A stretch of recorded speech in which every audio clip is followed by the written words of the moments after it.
नमस्कार दोस्तों। और ये आज की इस कहानी का नाम है हलवा। बहू मैं भी अपने बेटे की इकलौती माँ हूँ। कितनी खुश थी आज सुमिता जी। आज बेटे का प्रमोशन हुआ तो बीमार होने के बावजूद भी अपने हाथों से रसोई में जाकर उसकी पसंद का खाना और खास हलवा बनाने में लगी हुई थी। आखिर उनके बेटे सुजय को उनके हाथ को बना हुआ हलवा बहुत पसंद था। बचपन में जब भी वो बहुत खुश होता तो माँ से हलवा जरूर बनवाकर खाता था। हलवा बनाकर बर्तन में निकाल कर अभी रखा ही था कि बाहर कार की हॉर्न आवाज आई। सुमेधा जी ने फटाफट जाकर दरवाजा खोला तो सामने सुजय की पत्नी भव्या, उसकी मम्मी मधु जी और छोटी बहन सुनीति थी। सुमेधा जी को सब एक साथ देखकर बड़ी हैरानी हुई, पर वो बोली कुछ भी नहीं। इतने में सुजय भी कार पार करके आ गया और आते ही सुमेधा जी के गले लग गया। सुमेधा जी ने सुजय को बहुत बहुत बधाई दी और उसके बाद सभी को अंदर लिवा लिया। सभी हॉल में बैठाकर सुमेधा जी फटाफट रसोई में गए और सबके लिए पहले घर में काम करने वाली कमला को सभी को पानी सर्व करने के लिए कहा। यानी वो अपनी समधिन के लिए सब पानी सर्व करने के बाद वो अपने हाथों से बना हुआ गर्मा गर्म हलवा कटोरी में डालकर सुजय के लिए ले आई और एक चम्मच में हलवा लेकर सुजय के मुंह की तरफ बढ़ाते हुए बोली, बेटा आज बहुत खुशी की बात है। जो तेरा सपना था आज वो पूरा हुआ। बहुत मेहनत की थी तूने इसके लिए, इसलिए आज मैंने तेरी पसंद का हलवा बनाया है। और देख, खास तेरे लिए ये हलवा बनाया है। ये ले, मुंह मीठा कर। तुमसे पहले कि सुजय कुछ कहता या हलवा मुंह में लेता, भव्य बीच में ही बोल पड़ी, यानी भव्य सुजय की पत्नी। अरे मम्मी जी, ये क्या कर रही हो आप? सुजय ये नहीं खाएगा। और खाना बनाने से पहले कम से कम पूछ तो लेती। हम लोग तो बाहर पार्टी करके आए हैं। सुजय भी खाना खा पी कर ही आया है, उसकी पत्नी कहती है। भाभ्या की बातों को सुनकर सुमेधा जी का हाथ वहीं रुक गया।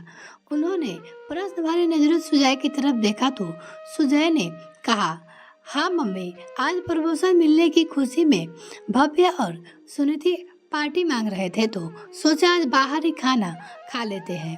उन सुनकर सुमेधा जी कटोरी लेकर वापस रसोई की तरफ जाने लगी तो सुजय ने रोक लिया अपनी माँ सुमेधा जी की और बोला, अरे पर मम्मी, हलवा लेकर कहाँ जा रही हो? मेरा पेट तो इतनी जगह है कि मैं आपके हाथ का बना हलवा खा सकता हूँ। जब तक आपके हाथ का बना हुआ मीठा मुंह में नहीं जाएगा तब तक लगेगा नहीं कि कुछ करके दिखाया है। वो अपनी मम्मी से बोलता है और सुमेधा जी के हाथ से कटोरी 2-3 चम्मच हलवे के फटाफट अपने मुंह में रख लिए। ये देखकर जहाँ सुमेधा जी की आत्मा तृप्त हो गई, वही भव्या चिढ़ गई। उसी समय तो भव्या कुछ नहीं बोली, लेकिन रात को कमरे में भव्या इस बात पे सुजय से बहस करने को तैयार हो गई।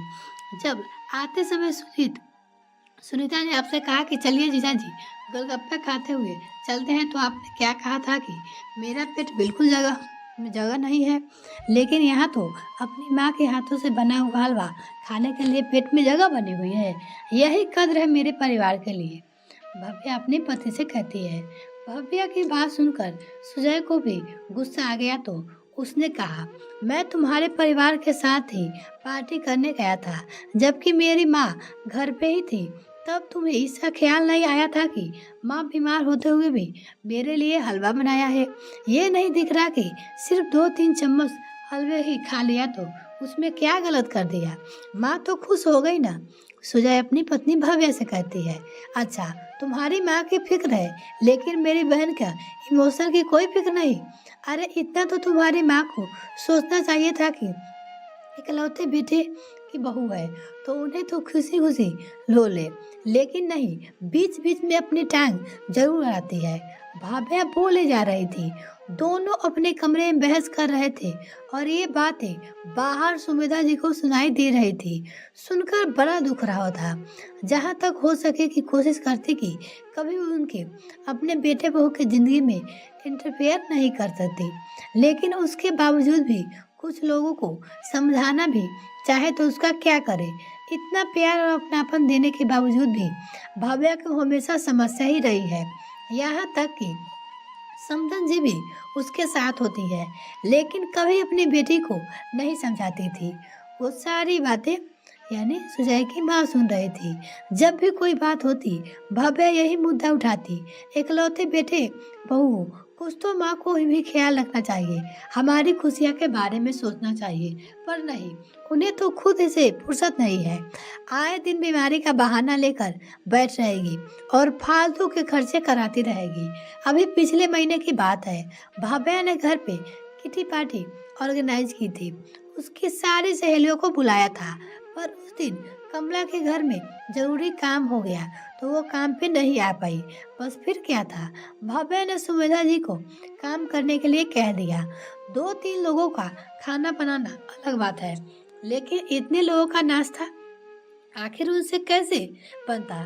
इसलिए उन्होंने कह दिया कि बहू, नाश्ता बाहर से मंगवा लो, क्यों बेवजह परेशान होती हो। वो अपनी बहू से कही थी।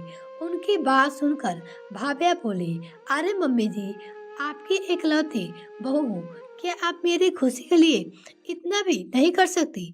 आपके इकलौते बेटे की पत्नी की खुशी आपके लिए कोई मायने न रखती। मेरी सहेलियाँ क्या बात बाहर का खाएगी। नहीं नहीं नहीं, आपको तो खाना बनाना ही पड़ेगा। भाभी अपनी सासू माँ से कही, देख बहू, अभी मैं हाँ कर दूँ, फिर बीच में ही सब कुछ छोड़ दूँ।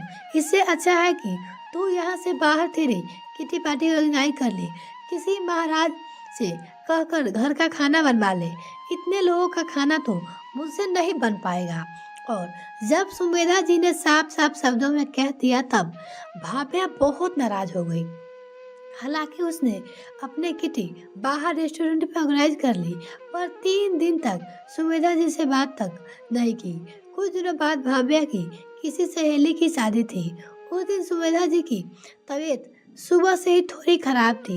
जब शाम को सुजय घर आया तो भाभ्या शादी में जाने को तैयार थी, तो सुजय ने अपनी पत्नी भाभ्या से करे, अरे पर माँ की तबीयत खराब है, ऐसे में हम कैसे जा सकते हैं। वो अपनी पत्नी से कहती है। भाभ्या जानबूझकर सुमेधा जी को सुनाते हुए बोली, अरे थोड़ी बहुत तबीयत खराब है, अभी फिलहाल तो सब ठीक ही लग रहा है। वो बोली, और वैसे भी कमला घर पे ही है, भला माँ जी को अपने इकलौते बेटे बहू को क्यों रोकेगी। आखिर उनकी इकलौती बहू की खुशी की बात जो है। वो भाभ्या अपनी सासू माँ को सुनाते हुए बोलती है। आखिर सुमेधा जी क्या करती, उन्होंने सुजय को जाने के लिए कह दिया। भाभी और सुजय शादी में रवाना हो गए। वो लोग अभी शादी में पहुंचे ही थे कि आधे घंटे बाद घर से कमला का फोन आ गया कि सुमेधा जी की तबीयत बहुत ज्यादा बिगड़ गई है। उसकी माँ की तबीयत खराब हो चुकी थी। फोन रखकर सुजय फटाफट भाभ्या को पास गया और बोला कि हमें अभी इसी समय निकलना होगा और माँ की तबीयत बहुत ज़्यादा बिगड़ गई है।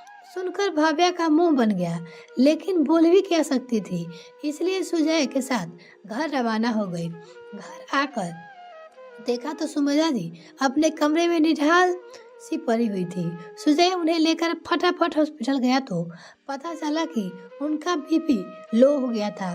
जब बीपी नॉर्मल हो गया तो 2 घंटे बाद हॉस्पिटल से डिस्चार्ज करा दिया गया और अपनी माँ को लेकर घर आ गया। सुमेधा जी पहले से थोड़ी बेहतर थी।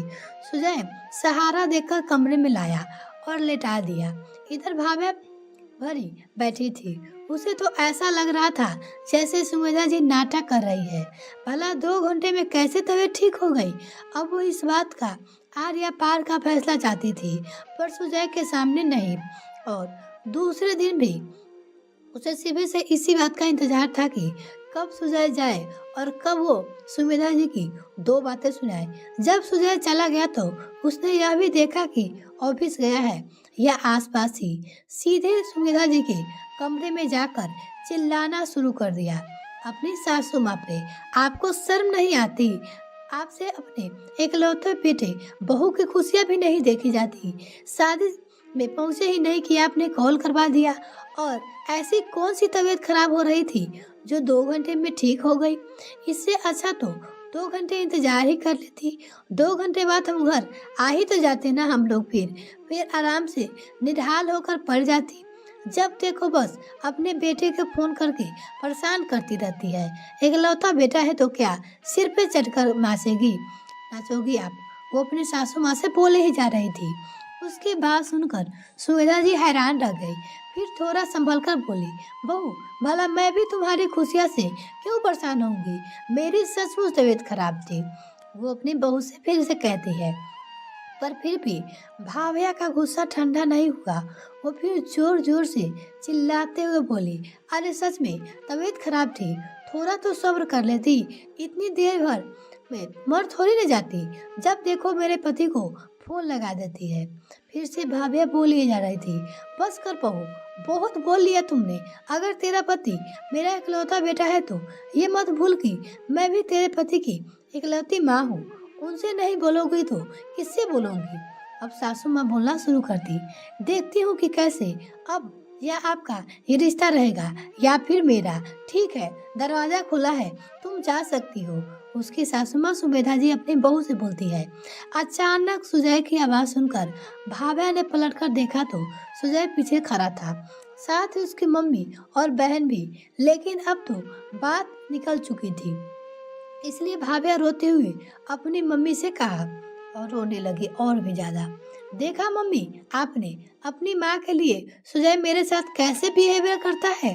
बस बहुत हुआ, आज तो फैसला होकर रहेगा। या तो मैं या ये औरत इस घर में रहेगी या मैं।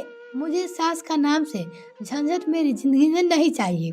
लेकिन इससे पहले ही भाभिया की माँ कुछ कह पाती, सुजय ही बोला अपनी पत्नी से, अच्छा फिर ठीक है, मुझे भी सास नाम का झंझट नहीं चाहिए। पर शर्त यह है कि तुम भी अपनी माँ से नहीं मिलोगी और मैं भी अपनी माँ से नहीं मिलूंगा। शर्त मंजूर है? तो बोली, तब तो मैं भी तैयार हूँ और दूसरा ऑप्शन भी मेरे पास ही है। माँ को इसी घर में रहेगी। हाँ, तुम मेरे साथ रहने की इच्छा है तो हम दोनों किराए के कमरे में रहने लगेंगे। अब मेरी सैलरी तो आधी सैलरी तो मम्मी के पास ही आएगी, क्योंकि बेटा होने के नाते मुझे भी तो खर्चा देना पड़ेगा। आप आधी सैलरी से ही किराया सेविंग घर का खर्चा तुम कर सकती हो। तो देख लो, शर्त मौजूद है तो बोलो। अब ना तो भाभिया को कुछ बोलते बना, ना ही उसकी मम्मी ने कुछ कहा। आखिर जिसे ऐशो आराम की जिंदगी जीने की आदत हो गई थी, वो भला ऐसे जिंदगी सोचकर भी सिहर जाता। बस थोड़ी देर में भाभिया आज सुबह गायब हो चुके थे और चुपचाप चाय नाश्ते की तैयारी करने चले गए। वो दिन था और आज का दिन है। आज तक भाभिया ने सुवेदा जी को परेशान नहीं किया और वो अब समझ चुकी थी। और लक्ष्मी कुमार जी की ये कहानी है। यह कहानी आपको कैसी लगी कमेंट सेक्शन में लिखना ना भूले। इसी तरह कहानी सुनने के लिए जुड़े रहे हमारे साथ। तब तक के लिए धन्यवाद। अगर मेरे चैनल को अभी तक सब्सक्राइब नहीं किया तो फिर मेरे चैनल को जल्दी से सब्सक्राइब कीजिए, साथ ही बेल आइकन प्रेस करें ताकि मेरी और वीडियो का नोटिफिकेशन सबसे पहले आपको मिल सके।